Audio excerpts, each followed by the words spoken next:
In part 1 and part 2 of Pondering the Arcana, I've explored the major mysteries of the tarot for 2020, 2021, and 2022. So I want to focus on the Empress and the World for 2022 because I have extensively spoken about the Hanged Man in my part 1 video. And I have in part 2 pondered quite extensively the major arcana of 10, or the Wheel of Fortune, the Magician, for 2021, Fortitude 11, which reduces to the Popess, which I touched on briefly. So the Popess and the Empress, for me, let's start there. When it's female personification in the tarot, I tend to take them as the representing the yin principle of life. And I see them as the yin gateway towards the material for the Empress, and the yin gateway towards the immaterial for the Popess, where I return to not spirituality, but where I started looking up rather than around or within. And this year with the Empress, I look out. I feel almost as if for the past, when I started this channel, I was at the tail end of a really lengthy grieving period. And for years, I look inward. And it's almost as if, and I could feel that shift a few years ago from the inwards going outward again, returning to life again. That is not to say that inward isn't life. I mean, obviously nothing is either or in this life, at least not the way I see it, not the way I believe it. It is a combination of many things, and everything has two sides, and everything is circular in motion, cyclical. And so the emphasis was in the inward. And I think with the pandemic in 2020, that jolted me a little bit, and a lot of us, I think, in 2021, not to go inward so much as upward, to seek a larger purpose, to seek a larger principle, to ask the question, what is it all about? In natural disasters like the tsunami or earthquake or a volcano blowing up or flooding, and I experienced flooding when I was younger in the 70s in Indonesia. I experienced the eruption of volcanoes, earthquakes in New Zealand. You are reminded of how small you are, from dust to dust, ashes to ashes, dust to dust. It's such a cliche, but it's so true when you have absolutely no control and are over these so-called acts of God.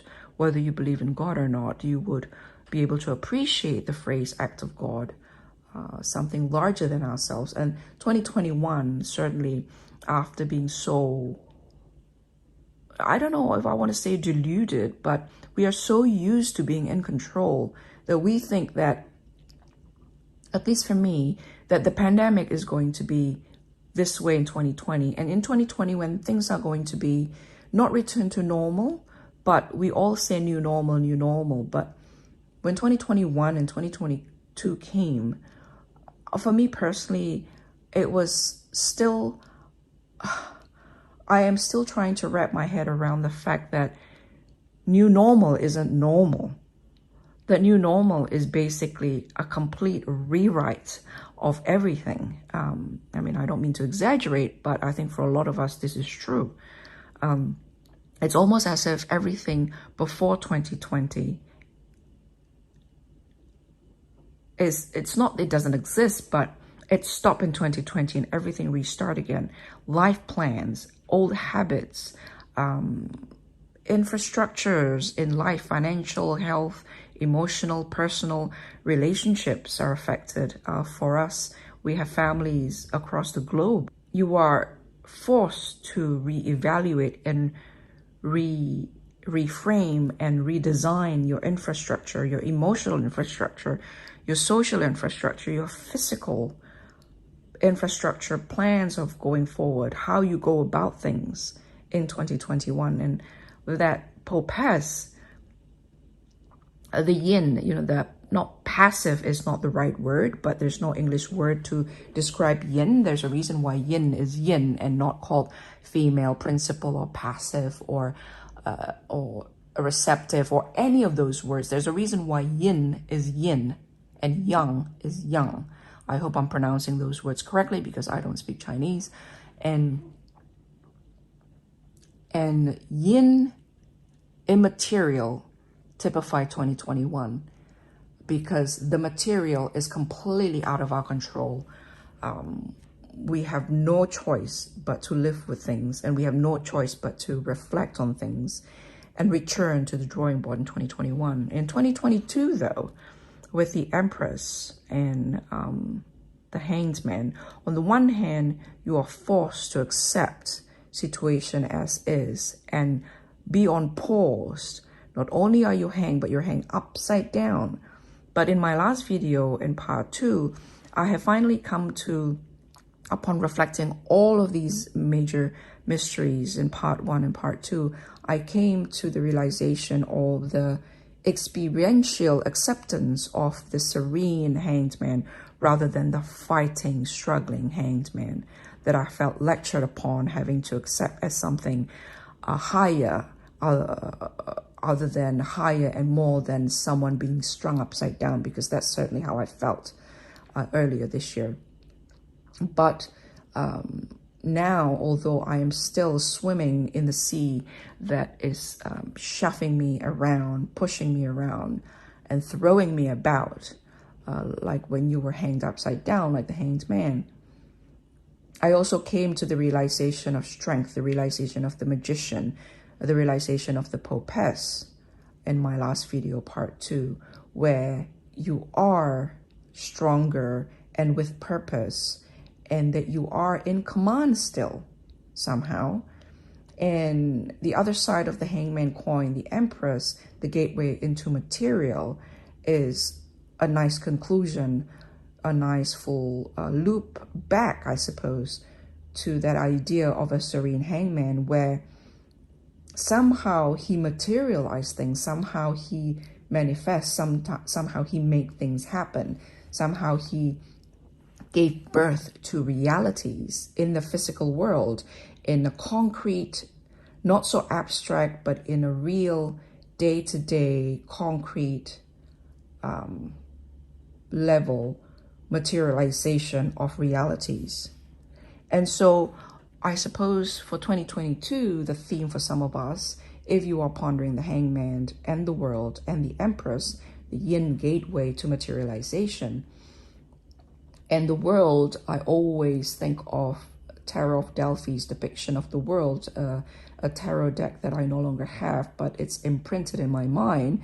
You know, again, I refer you to my video about the ultimate tarot is not a tarot. That is to say that you don't need the deck, you don't need the cards. You only need the understanding of the mysteries or the pondering of the mysteries imprinted in your mind, in your memory. The depiction of this garden is in a round frame picture. And I've pondered the world many times. Again, I'll try to link that video either in the eye in the sky upper right hand corner or at the end of this video. I ended my year ahead pondering with the world. I still remember the date very distinctly, April 2017, because my divorce became final March that same year, the month before. And sort of, you know, it kind of concluded my grieving period and began a new phase of returning to myself, I suppose, after that. But that garden was depicted, I think it's an original painting that is round in shape. So, and it was reproduced on that card as it is in this round shape, a painting. It gives you a visual sense of a full stop, or not only of a full stop, but of a turnaround point, of a full circle, of a loop going back. You know, when, if life is cyclical, it comes to that point where it turned back around. In many ways, the hanged man paired with the Empress, in many ways being helpless, but at the same time, you know, being hanged upside down, and yet at the same time giving birth to new realities. It feel like such a complete loop, a complete conclusion before we start again. But before then, if you link it to the previous, speaking of things being in continuum, if you link it to the previous mysteries for 2021, fortitude, strength, and a return to the immaterial. Fortitude, strength against the self, or not against, but overcoming yourself, and that usually means your physical self, your material self, and then going through the gateway into the immaterial last year is preparing us to go back into the material this year, but in surrender. So you pursue aggressively, relentlessly, a materialization, manifestation, realization, but with a degree of surrender spiritually, if that makes sense. And I think that is a nice way to conclude.